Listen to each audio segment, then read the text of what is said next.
السلام علیکم ورحمۃ اللہ وبرکاتہ۔ جن چیزوں سے رسول اللہ صلی اللہ علیہ وآلہ وسلم نے اللہ کی پناہ مانگی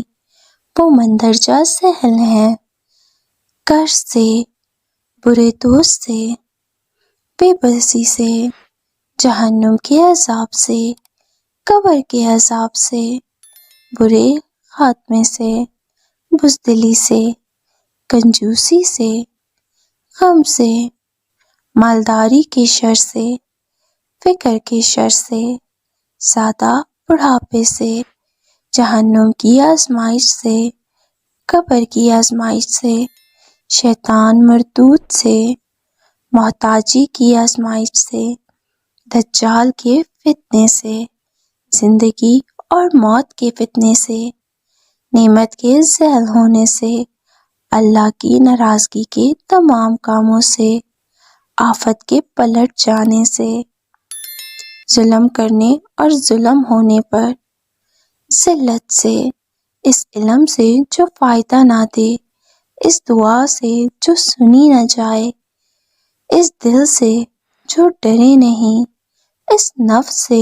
جو سیر نہ ہو، ہر اخلاق سے، برے اعمال سے، بری خواہشات سے، بری بیماریوں سے، آزمائش کی مشقت سے، سماعت کے شر سے، بصارت کے شر سے، زبان کے شر سے، دل کے شر سے، بری خواہش کے شر سے، بدبختی لاحق ہونے سے، دشمن کی خوشی سے، اونچی جگہ سے گرنے سے،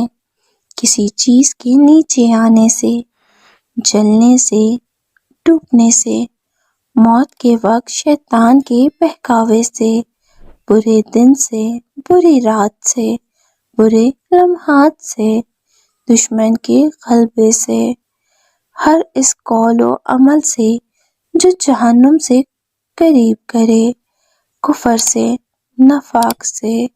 شہرت سے، ریاکاری سے۔ محمد صلی اللہ علیہ وآلہ وسلم اللہ کے نبی اور رسول ہیں۔ محمد صلی اللہ علیہ وآلہ وسلم کو اللہ نے معصوم پیدا فرمایا۔ نہ رسول اللہ صلی اللہ علیہ وآلہ وسلم کو شیطان بہکا سکتا تھا اور نہ ہی دنیا کی کسی چیز کا خوف۔ رسول اللہ صلی اللہ علیہ وآلہ وسلم نے امت کی تعلیم کے لیے یہ دعائیں مانگ کر امت کو سکھایا کہ ان چیزوں سے پناہ مانگیں۔ اے اللہ، ہم ہر اس چیز سے تیری پناہ مانگتے ہیں جس سے رسول اللہ صلی اللہ علیہ وآلہ وسلم نے مانگی۔ آمین ثم آمین یا رب العالمین۔ اس پیغام کو دوسروں تک پہنچانے کے لیے اس کو ضرور شیئر کریں تاکہ اللہ کسی کی زندگی کو آپ کے ذریعے بدل دے۔ اور اگر آپ کو ویڈیو اچھی لگی ہے اور آپ ہمارے چینل پر نئے ہیں تو چینل کو ضرور سبسکرائب کر دیجیے گا اور گھنٹی پر کلک کر کے آل کو پریس کر دیجیے گا۔ شکریہ۔